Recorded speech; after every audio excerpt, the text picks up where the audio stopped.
Hello everyone and welcome back to your very own YouTube channel CA Dreamers.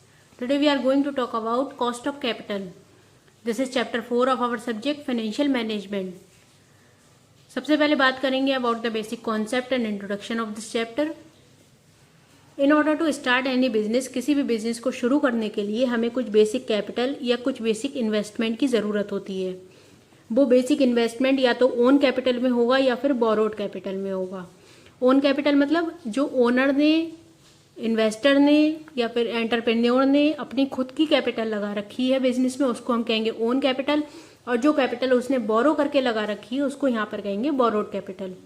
तो या तो own capital हो, borrowed capital हो, कोई सी भी कैपिटल हो, जो भी कैपिटल हमने अपने बिजनेस में इन्वेस्ट की है, डेट ओन सर्टेन कॉस्ट, उस कैपिटल की, चाहे वो कैपिटल इक्विटी शेयर्स के रूप में हो, डिवेंचर्स के रूप में हो, बॉन्ड्स के रूप में हो या फिर लॉन्ग टर्म लोन के रूप में हो, उसकी अपनी एक कॉस्ट होती है.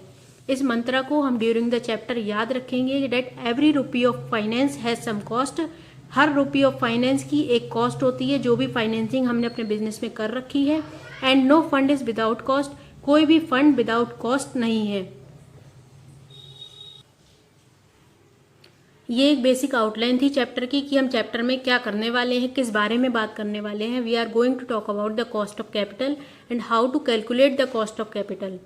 इसके दो पार्ट कर लेते हैं कि कॉस्ट ऑफ कैपिटल होती क्या है और कैपिटल क्या होती है. तो जो भी हमारे फंड प्रोवाइडर्स होते हैं, कॉस्ट ऑफ कैपिटल क्या होती है सबसे पहले ये बात करेंगे. तो जो हमारे फंड प्रोवाइडर्स होते हैं वो एक सर्टेन रिटर्न एक्सपेक्ट कर रहे होते हैं. रिटर्न का मतलब बदले में जो उन्हें मिलेगा. तो जो उन्होंने फंड प्रोवाइड किया है, अब वो फंड हमने भी प्रोवाइड किया है, प्लस जो हमारे बोरोड कैपिटल है, जिनसे हमने कैपिटल बोरो की है, वो लोग जो हमारे इन्वेस्टर्स हैं उन्हें भी एक सर्टेन रिटर्न की एक्सपेक्टेशन होती है. सर्टेन रिटर्न उन्हें चाहिए होता है जो उन्होंने कैपिटल इन्वेस्ट करी है उस पर. तो जो हमारे फंड प्रोवाइडर्स हैं वो एक certain amount of return expect करते हैं. उस सर्टेन अमाउंट ऑफ रिटर्न को आप कॉस्ट ऑफ कैपिटल कह सकते हैं. तो कॉस्ट ऑफ कैपिटल क्या होती है अभी और ज़्यादा डिटेल में बात करेंगे.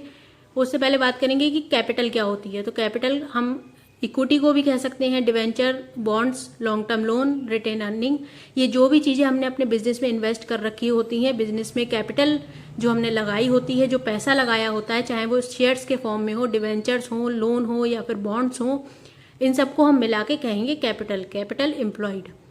अब रिटर्न क्या होगा. तो इक्विटी शेयर्स के केस में अगर हमने इक्विटी शेयर्स इन्वेस्ट कर रखे हैं, इक्विटी शेयर्स में पैसा लगाया है, तो ईपीएस, डिविडेंड या कोई पास्ट रिटर्न होगा जो हमारे फंड प्रोवाइडर्स एक्सपेक्ट करते हैं. डिवेंचर्स के केस में डिविडेंड होगा. बॉन्ड्स के केस में इंटरेस्ट वो एक्सपेक्ट करते हैं. ऐसे ही लॉन्ग टर्म लोन के केस में इंटरेस्ट एक्सपेक्ट किया जाता है. और जो रिटेन अर्निंग होती है इसको हम funds of equity share holders भी कहते हैं. तो ये इक्विटी शेयर होल्डर्स के ही फर्स्ट फंड्स होते हैं. Sometimes cost of retained earning is equal to cost of equity shares. तो इसको याद रखेंगे कि कॉस्ट ऑफ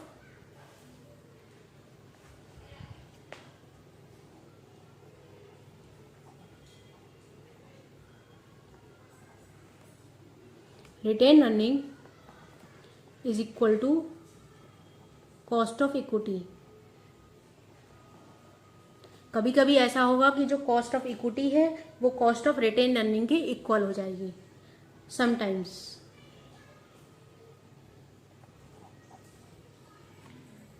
उसके बाद बात करेंगे कि अब कॉस्ट ऑफ कैपिटल होती क्या है. तो कॉस्ट ऑफ कैपिटल जैसा कि हमने पहले भी बात करी कि ये एक minimum required return on investment होता है. जो मिनिमम रिटर्न चाहिए है हमारे इन्वेस्टर्स को अपना जो फंड उन्होंने इन्वेस्ट करा है उस पर.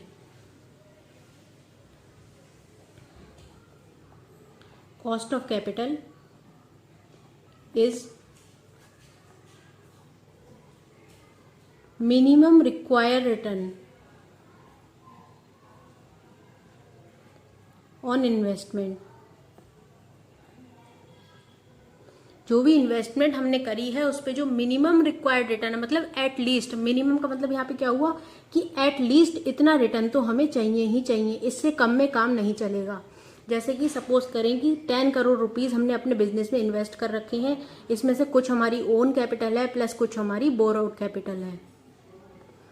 तो चाहे ओन कैपिटल हो चाहे बोरोड कैपिटल हो, जो भी 10 करोड़ रुपीस हमने अपने बिजनेस में इन्वेस्ट कर रखे हैं, इसके जो भी फंड प्रोवाइडर्स हैं, यानी कि एक तो फंड प्रोवाइडर हम खुद हो गए जो हमारी ओन कैपिटल हमने इन्वेस्ट करी है, प्लस वो फंड प्रोवाइडर हो गए जिन्होंने वो कैपिटल हमें दी है, जिनसे हमने बोरो की है। तो वो लोग जो हैं, जो हमारे फंड प्रोवाइडर्स हैं, वो अब ये चाहेंगे कि अगर 10 करोड़ रुपीज़ की, सपोज करिए कि हमारी 10 करोड़ रुपीज़ में शेयर्स भी हैं, डिवेंचर्स भी हैं, बॉन्ड्स भी हैं, अलग अलग तरीके से हमने अपनी कैपिटल लगाई है, अलग अलग फॉर्म में हमने अपने कैपिटल को इन्वेस्ट किया हुआ है। तो जो भी उसके फंड प्रोवाइडर्स हैं, उसकी जितनी भी कॉस्ट आ रही है, अब जो कॉस्ट ऑफ इक्विटी है, इसको हम कहेंगे KE, जो हमारी कॉस्ट ऑफ डेट है उसको कहेंगे KD, जो कॉस्ट ऑफ रिटेन अर्निंग होगी उसको हम कहेंगे KR। तो जो भी हमारे फंड प्रोवाइडर्स हैं, इसकी जो टोटल कॉस्ट है, इसकी टोटल कॉस्ट सपोज करते हैं कि बनती है 1 करोड़ रुपीज़। सपोज किया हुआ एक एग्जांपल है कि इसकी टोटल कॉस्ट 1 करोड़ रुपीज़ बन रही है। तो हमारे जो फंड प्रोवाइडर्स हैं, अब वो ये चाहेंगे कि 10 करोड़ रुपीज़ पे एटलीस्ट हमें 1 करोड़ का रिटर्न तो मिले ही मिले। मिनिमम रिक्वायर्ड रिटर्न कितना होगा इनका? 1 करोड़ रुपीज़, जो किसके इक्वल है? कॉस्ट ऑफ कैपिटल के इक्वल है। तो कॉस्ट ऑफ कैपिटल क्या हुई कि एटलीस्ट मिनिमम रिक्वायर्ड रिटर्न जो हमारे इन्वेस्टमेंट पर है, वो जो हमारी कॉस्ट है उसको कवर अप कर दे, कि चाहे हमारी टोटल इन्वेस्टमेंट पे कितनी भी कॉस्ट आ रही हो। अब इसका अगर रिटर्न उन्हें 2 करोड़ रुपीज़ मिलता है, वो बहुत अच्छी बात है। लेकिन अगर 50 करोड़ मिलता है, 0.5 करोड़, अगर सिर्फ 0.5 करोड़ मिलता है, मतलब 1 करोड़ भी उनका पूरा नहीं हो पाता है, तो फिर या 50 लाख रुपीज़ कह लें इसे, 0.5 करोड़ या 50 लाख रुपीज़, तो ये गलत है फिर कि 0.5 करोड़ मिले या फिर 1 करोड़ रुपीज़ से कम नहीं मिलेगा, क्योंकि 1 करोड़ रुपीज़ तो उनकी कॉस्ट ऑफ कैपिटल है। तो at least cost of capital cover up होनी चाहिए। एटलीस्ट हमारा जो रिक्वायर्ड रिटर्न है, जो हमारा बदले में हमें इन्वेस्टर्स को देना है, वो कॉस्ट ऑफ कैपिटल को कवर अप कर रहा हो। इसीलिए जो कॉस्ट ऑफ कैपिटल होती है उसको हम कट ऑफ रेट भी कहते हैं, क्योंकि कॉस्ट ऑफ कैपिटल तो एटलीस्ट कवर अप होनी ही चाहिए। जितनी हमारी टोटल कॉस्ट ऑफ कैपिटल आ रही है वो तो कवर अप होनी ही चाहिए रिटर्न में। उससे ज़्यादा रिटर्न हो बहुत अच्छी बात है, लेकिन उससे कम नहीं होना चाहिए, क्योंकि जब तक कॉस्ट कवर नहीं होगी तब तक जो हमारे इन्वेस्टर्स हैं, जो फंड प्रोवाइडर्स हैं, वो सेटिस्फाई नहीं होंगे, वो अनसेटिस्फाइड रहेंगे, और वो अपनी बोरोड कैपिटल हो सकता है कि श्रिंक हो जाए हमारा बिजनेस, वो अपनी बोरोड कैपिटल वापस मांग लें, वापस ले लें, क्योंकि अगर उन्हें एक्सपेक्टेड रिटर्न नहीं मिलेगा, उनकी कॉस्ट ही कवर अप नहीं हो पाएगी हमारे बिजनेस में इन्वेस्ट करने के बाद, तो फिर वो अपना फंड नहीं लगाएंगे हमारे बिजनेस में।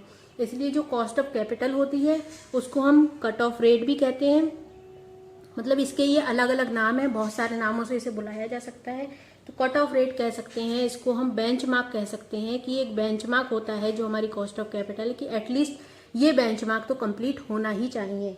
इसको हम डिजायर्ड रेट ऑफ रिटर्न भी कह सकते हैं कि जो हमें रेट ऑफ रिटर्न चाहिए है वो है ये कॉस्ट ऑफ कैपिटल की एटलीस्ट इतना रिटर्न तो हमें मिलना ही चाहिए। तो ये बहुत सारे नाम हैं कॉस्ट ऑफ कैपिटल के, किसी भी नाम से हम इसको बुला सकते हैं, कट ऑफ रेट, बेंचमार्क या फिर डिजायर्ड रेट ऑफ रिटर्न। तो ये था about the cost of capital की कॉस्ट ऑफ कैपिटल होती क्या है, कॉन्सेप्ट क्या है कॉस्ट ऑफ कैपिटल का। I hope this is clear. Now we are going to talk about कि कैसे सॉल्व करते हैं। सबसे पहले बात करेंगे about the cost of debt. Cost of debt कैसे कैलकुलेट करते हैं। कॉस्ट ऑफ कैपिटल निकालने के लिए बेसिकली 4 कंपोनेंट्स इस चैप्टर में हम बात करेंगे। कॉस्ट ऑफ कैपिटल हम किस किस के केस में निकालेंगे। तो कैपिटल तो अभी मैंने पहले भी बताया कि कैपिटल तो हम चाहे इक्विटी शेयर्स हों, चाहे डिवेंचर्स हों, या फिर बॉन्ड्स हों, या फिर लोन हो, इन सभी को हम कैपिटल कहेंगे। लेकिन अब इक्विटी शेयर्स के केस में हम क्या करेंगे, KE कैलकुलेट करेंगे, कॉस्ट ऑफ इक्विटी। डिवेंचर्स के केस में हम KD कैलकुलेट करेंगे, कॉस्ट ऑफ डेट। बॉन्ड्स भी डेट होती है, लॉन्ग टर्म डेट है, तो बॉन्ड्स के केस में भी हम कॉस्ट ऑफ डेट कैलकुलेट करेंगे, लोन के केस में हम कॉस्ट ऑफ डेट कैलकुलेट करेंगे। ऐसे ही जो रिटेन अर्निंग है उसके केस में, या फिर जो प्रेफरेंस शेयर्स हैं, प्रेफरेंस शेयर्स के रूप में भी हो सकती है हमारी कॉस्ट, तो प्रेफरेंस शेयर्स के केस में हम KP कैलकुलेट करेंगे। ऐसे ही KS कैलकुलेट करेंगे, कॉस्ट ऑफ रिटेन अर्निंग।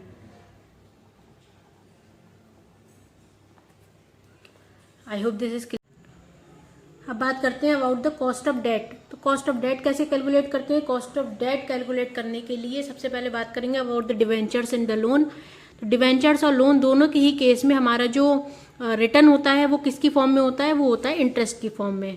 ऐसे ही जो प्रेफरेंस शेयर्स हैं उसमें रिटर्न जो होता है वो डिविडेंड की फॉर्म में होता है। ऐसे ही जो इक्विटी शेयर्स हैं उसमें डिविडेंड की फॉर्म में होता है। तो अलग अलग कैपिटल की अलग अलग रिटर्न होता है, अलग अलग फॉर्म में हमें रिटर्न मिलता है उसका। तो डिवेंचर्स और लोन के केस में क्योंकि इंटरेस्ट के रूप में हमें उसका रिटर्न मिलता है, इसलिए जो हमारा फॉर्मूला होगा वो भी इंटरेस्ट के बेसिस पर होगा। तो और उससे पहले हमें एक चीज़ याद रखनी है कि स्पेशली डेट के केस में जो हमारी कैलकुलेशन होगी वो पोस्ट टैक्स होगी, क्योंकि हमें डिवेंचर्स पर डेट के केस में या फिर लोन के केस में हमें टैक्स बेनिफिट मिलता है। तो पोस्ट टैक्स हम कैलकुलेशन करेंगे, जिसके लिए हम फॉर्मूले में यूज़ करेंगे 1 - t का। हमेशा ही फॉर्मूले में 1 - t का यूज़ करेंगे।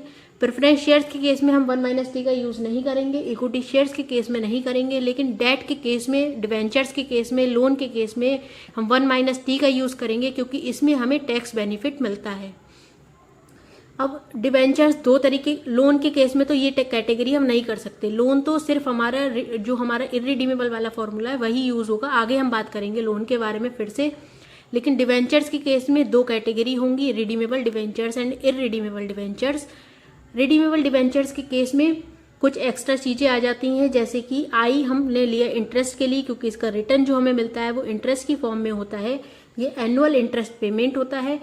1 - t हमने क्यों करा, क्योंकि हमें पोस्ट टैक्स कैलकुलेट करना होता है हमेशा ही।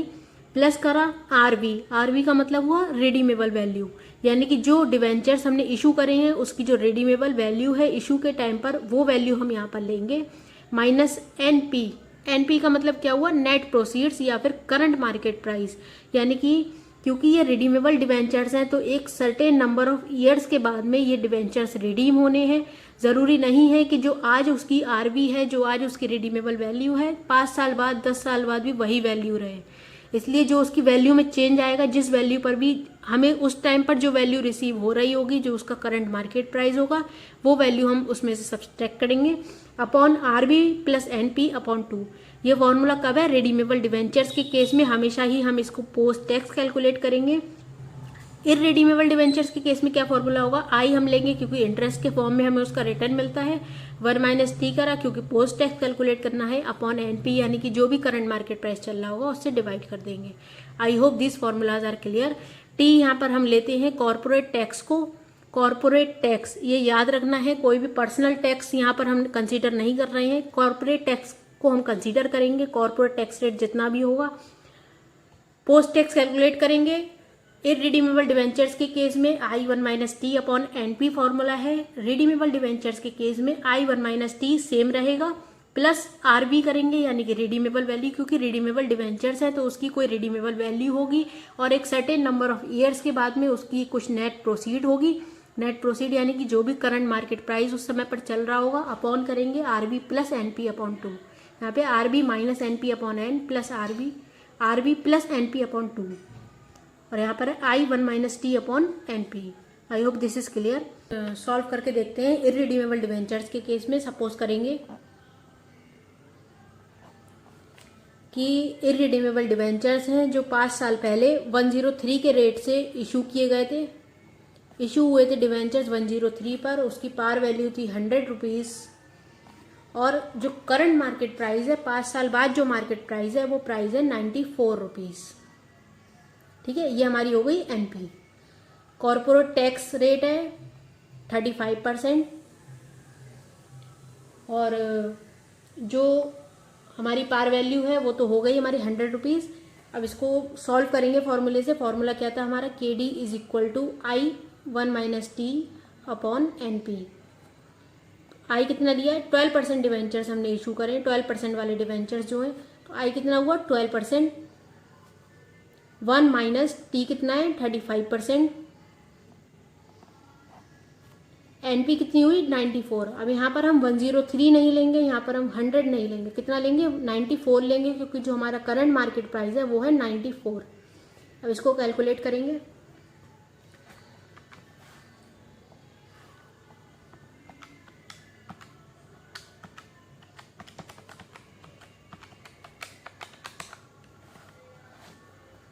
$0.0829, या फिर इसको कह सकते हैं राउंड ऑफ करके 8.30%। ये आंसर आया। ऐसे ही इररिडीमेबल डिवेंचर्स के केस में सारे फॉर्मूले मतलब सारे क्वेश्चंस इसी फॉर्मूले से होंगे, क्योंकि इररिडीमेबल डिवेंचर्स है इसकी कोई इसलिए कोई रिडीमेबल वैल्यू नहीं है, कोई हमें एन नहीं लेना है यानी कि नंबर ऑफ ईयर्स नहीं लेने हैं, कोई नेट प्रोसीड्स की वैल्यू हमें नहीं लेनी है वहाँ पर। लेकिन इसके केस में क्या 1 माइनस टी हम क्यों कर रहे हैं, क्योंकि हमें पोस्ट टैक्स कैलकुलेट करना है, इंटरेस्ट हम लेंगे क्योंकि डिवेंचर्स का केस है, और नेट प्रोसीड्स लेंगे यानी कि जो उसका करंट मार्केट प्राइस है, आज का प्राइस जितना भी है वो प्राइस हम लेंगे। ये सारी ही वैल्यूज हमें क्वेश्चन में दे रखी होंगी। अब एक क्वेश्चन कैलकुलेट करेंगे of redeemable debentures. Suppose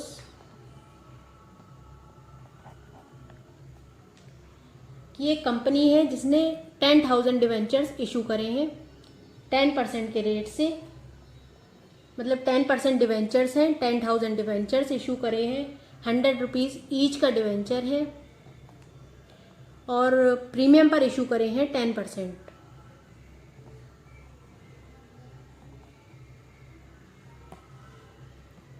premium पर इशू करे हैं।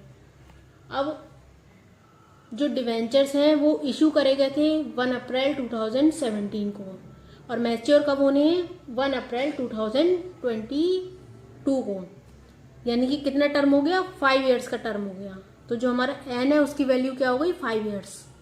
ठीक है, 10,000 10% वाले डिवेंचर्स हैं 100 रुपीज़ ईच के, 10% प्रीमियम पर इशू करे गए हैं यानी कि 110 पर इशू करे गए हैं, और जो उसकी टर्म है वो है 5 ईयर्स का। मैच्योरिटी पर वो डिवेंचर्स रिडीम हो जाएंगे, और हमें कैलकुलेट करनी है cost of debentures. Corporate tax rate ले लेते हैं 35%। अब इसमें हम फॉर्मूला लगाएंगे, कौन सा फॉर्मूला, रिडीमेबल डिवेंचर्स वाला फॉर्मूला, I1 माइनस टी, ये तो सेम ही रहेगा।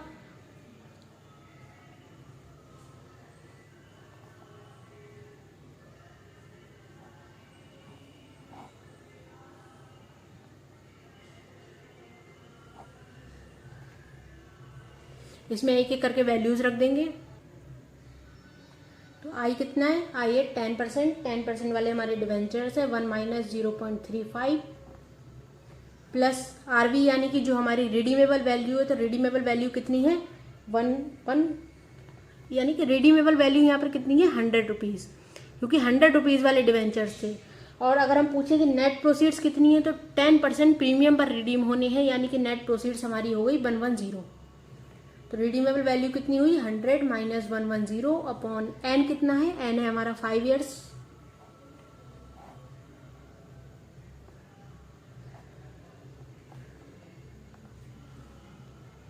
इसको सॉल्व करेंगे।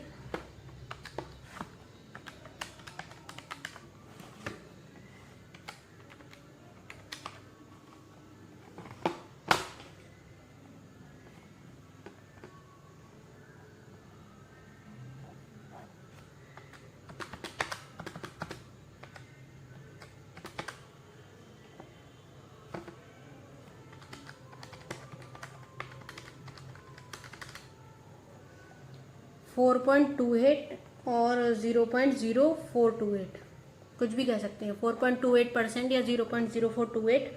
तो ये